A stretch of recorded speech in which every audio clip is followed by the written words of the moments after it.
very important kind of event to bring in together high-level decision makers and then those who can assist them in implementing the decisions. It's a very strategic kind of meeting that needs to take place. Of course, the exchange of experience between different cities, different technological solutions offers. So very valuable platform. All the reasons for which we are very grateful. We were invited with the topics on which we are talking about, which are sustainability, heritage revival, and role of culture in cities today. Heritage is really part of the future. When we talk about heritage, we don't talk about the past only, but it's our roots that allow us to build into the future. And in that, all the new technological digital means are very valuable.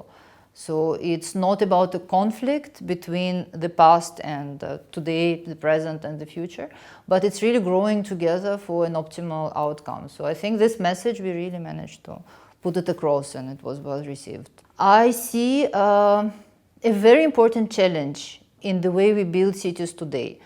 And so I never disconnect heritage and the way we build, because if you look into the way in which heritage cities were developing, one critical feature is that heritage cities developed very much in line with the local context, which we tend to lose today because we have new technologies, we can just pour concrete and cement, and that happens all over. So the consequences of this approach go much beyond the cultural aspect. It touches very much sustainability, because when you don't harness on the local climate context, topography, hydrology, etc., you pour in much more resources than you could have. And these resources we don't have anymore to provide for all the urbanization needs that we have today. So many people today need shelter, they need housing, they need basic services, they need infrastructure. So this is one.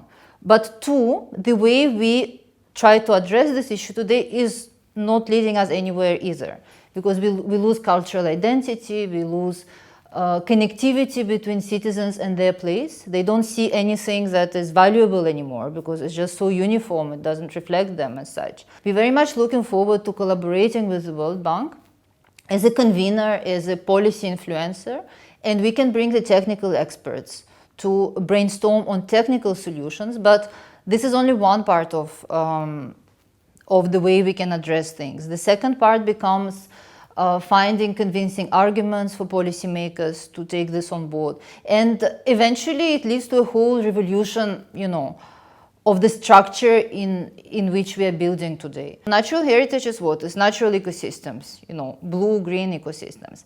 These suffer tremendously in Asian cities. Why? Because these are just given to developers, to build high-rises, whatever it is, and the city loses the natural buffer that protects it against heat, against floods, against droughts, against water shortages.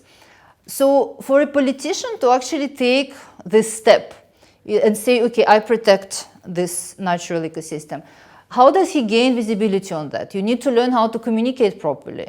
You need to convey to citizens that actually prohibiting development in a certain area is going to benefit to a whole set of population. I had something to recommend is always to be grounded, bringing people in, public consultations. What is the value for different groups of people to harness on these different digital technologies? We have seen that technologies are there, and if there is one takeaway I would want cities to have is that how can we better use the tools to improve lives of people, rather than what are the tools that we should master and be at par with the most modern possibilities ever.